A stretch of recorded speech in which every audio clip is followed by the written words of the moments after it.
Data Skeptic mini-episodes provide high-level descriptions of key concepts related to data science and skepticism. Our topic for today is the random forest algorithm. So Linda, random forest is an example of ensemble learning.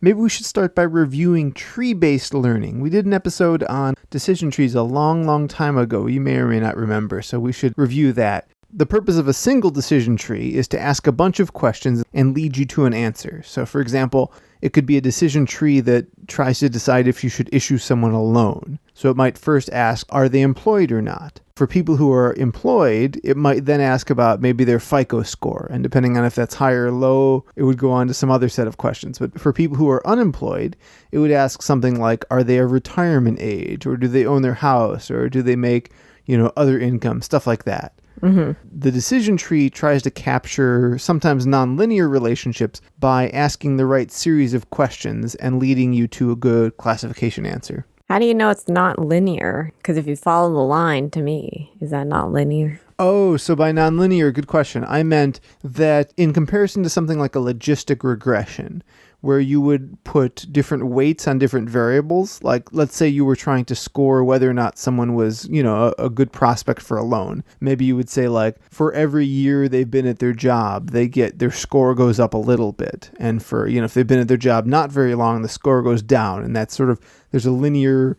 monotonic relationship there. But a decision tree could ask a question like, well, is age below 25? And that could be one split. And then it could later split, is age above 60? And then you can kind of treat people below 25, people above 60, and people between 25 and 60 as different. That's nonlinear mathematically. And so decision trees can be good at capturing stuff like that. Mm-hmm. But the one thing decision trees are known to do a little bit is overfit.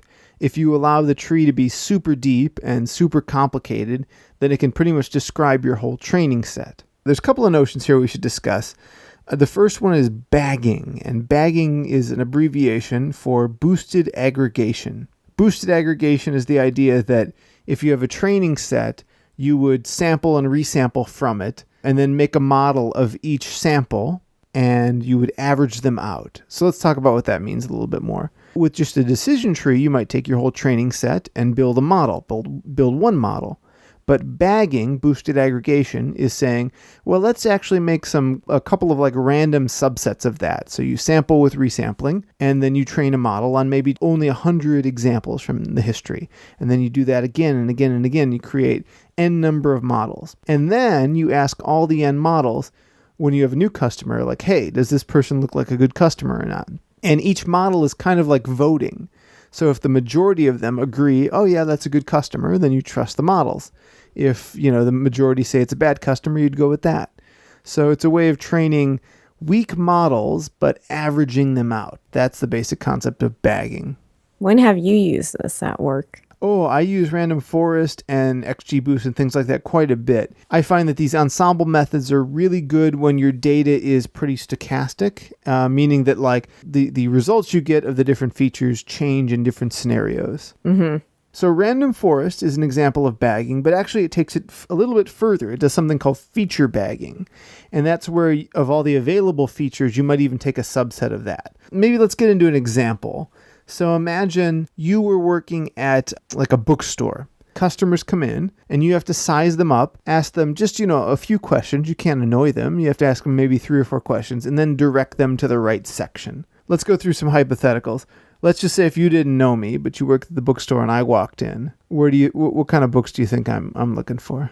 All you have is my appearance to go on. Well, I think if I work in a bookstore, I would not want to offend you. I would just ask, what are you looking for? What if I said something like biographies? I guess I could say, do you want dead or... Well, I guess all biographies, people are dead. Wait, autobiographies are written by people but themselves, but they could be either alive or dead.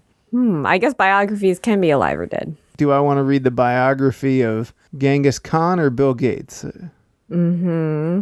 If you just say biographies, I would probably just say okay, what's your interest? Yeah, so you can ask a follow-up question.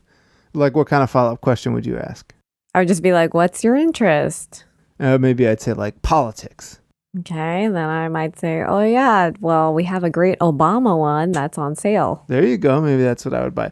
Okay, rewind. This time you say, what are you looking for? And I say tabletop role-playing books published in the late 90s. What do you do now? Well, I would probably not be familiar with that, so I'd be like, well, let me check if the catalog has any. Maybe you have like a geeky coworker who's into that stuff, and you'd be like, oh, you got to go talk to Steven. Oh yeah, I might be like, well, that might be in this department, so let's shoot you over to this person. Right. So you have a bunch of colleagues that all have different specialties and backgrounds and information they can add. Now, if you have to give an answer, what would you do for the person that says they want late 90s tabletop role-playing games? Well, I don't even know what that means, so I wouldn't know Probably what to pick do. randomly, because... No, if I work at a bookstore, I want to help people. Random is mean. Well, Don't you hate it when people give you wrong directions? yeah, keep going. You're like, they were lying. Well, but what if for the best information you have, you were giving them good advice? You're like, I don't know, that last guy, he loved this Obama book. I might as well tell this guy to buy it too. But you just said tabletop role play. Yeah, but I don't know. You're on a streak with the Obama book. People seem to like that. Audacity of Hope or Well, whatever. I guess you could always say like, oh, I don't know what that means, but this one's the bestseller. Right. But the point is, different employees in the bookstore have different backgrounds and might even work with different types of customers, so they each develop different specializations. So they're kind of like experts in their own right. Of all your colleagues, some of them might, who if they're just matched with a customer that they really don't have a good, way of picking for, they'll probably have a bad answer. Or maybe by chance they'll have a good answer. But of all the uninformed people, the answers are just kind of like noise. They would vote for just arbitrary places. And then hopefully you have a couple of employees who would know a particular customer very well, and their votes would like sway the majority a little bit. Some people's votes would sway the majority. It's kind of like the idea of the wisdom of the crowds. Like, what if, you had to ask 1,000 people, does the pumping lemma prove that there are languages that are not regular? Most people will not know what that means, and they'll be like yes or no. They'll flip a coin. But a small minority of the people will indeed know that yes, that is what the pumping lemma proves. So even if the vote comes out only 52% in favor of that being true, that's just enough to sway you, right? It's better than random chance. Mm-hmm. So that's sort of the fundamental idea behind the random forest algorithm. It's that you take a subset of features and you train a decision tree that's very restricted. You don't let it go very deep. You don't let it look at too many variables. You just ask it to learn based on some subset of your training data with a limited scope. But you do that a lot. And you can do it a lot because you've limited it enough that it's pretty simple to do many of them fast. And then you have this pool of trees, or what one might call a forest. That would be a collection of trees. And then you either average them or you ask them all to vote on the outcome. And that's the basic idea of the random forest algorithm. Well, that seems helpful. Yeah, and actually random forest and other tree-based methods that do this sort of ensembling are quite powerful. There are some theoretic reasons why. We understand to a certain degree about how bagging and stuff converges, but there's a tiny amount of a mystery to it that it seems intuitive, but there's no rigorous proof as to why this should be true exactly. But So wait, if there's no truth to it, you're a data scientist. well, there's empirical truth. Oh, so you're saying empirically there's proof. Well, yeah, now we're getting into proof in terms of like things that have deep rigor and things that just seem to work out very well. And there's a mix of both for random forest. There is some good theoretical results, but largely we like it a lot because it works quite well in practice. But it's also very intuitively appealing, right? This idea of like, oh, I don't know the answer there, but there are certain specialists who will know the answer. So let's do a few more of these customer examples, maybe just for fun. What if some guy walks in and he's got a very expensive suit on and he's carrying a copy of the Wall Street Journal? What do you ask him? Well, I would still ask, what are they interested in? Because I think as if I worked at a bookstore, I just wouldn't want people to seem like I was judging them. So you get to ask that. This is very random forest-esque then. You get to ask some questions. You'd ask him, what's he looking for? And the suit guy is interested in a true crime. What do you do? I'd be like, oh my gosh, in California, there's some great criminals. Tell me more. Yeah, so then I would be like, oh, hopefully I would have read this book and been like, this book is great. Wait, back up. What are great criminals? Well, there's just crazy, crazy criminals in California. Such as? I don't really remember because, I mean, I don't even want to give them a name because they're crazy. All right. Yeah, so no comment. But can you see how perhaps one of your other employees might be talking to that same customer, and maybe you eventually get them to a good book, but the other employee might be like, oh, I noticed you have a pin that indicates you were a member of a cappella group at an Ivy League university. Perhaps you'd be interested in this book. I mean, for me and working retail, I don't think it's a good idea to judge people. Well, most machine learning algorithms are very much about judging people. Okay, it's different if a machine does it. Why is it different? Because the machine doesn't have the history that we do. The history. The cultural history. Okay, perhaps. This is actually an interesting tangent I'm going to pick up in an interview in a couple of weeks. Yeah, if a machine makes a mistake, it's because a human did it. Okay, not the machine. No one's mad at the machine.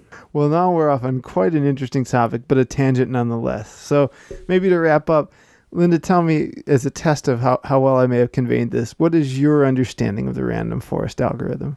Okay, so here's what you do. Yeah. Take data, break them down to subsets, and then train them separately. Yep. And then when you have a problem, you have let's say you have 4 different trained, I guess, algorithms. Models. You send it on your problem. You go, sick them. And then they basically vote on it. And each of them goes, I vote this way, that way. And then the majority wins. You basically got it, yeah. It's a lot more than 4 in general. And you restrict how they can train. But yeah, that's more or less it. It's a voting thing. And since voting is about to be the topic of our nation, I thought random forest would be good to discuss. I feel like this would be cute, like a little illustration of like 1,000 little mini trees or animals or something. Yes, indeed. I would love to do something like that if we only had some sponsors and things. So listeners should stay tuned in the next couple of weeks. We may expand into that and do some added video content and some things like that. But for tonight, I think we're wrapping up here on Random Forest. So thank you as always for joining me, Linda. Thank you. And good night. Good night. Weren't you going to sign off? Yeah. Oh, yeah. I want to remind everyone to keep thinking skeptically of and with data. Thank you, Linda. Data.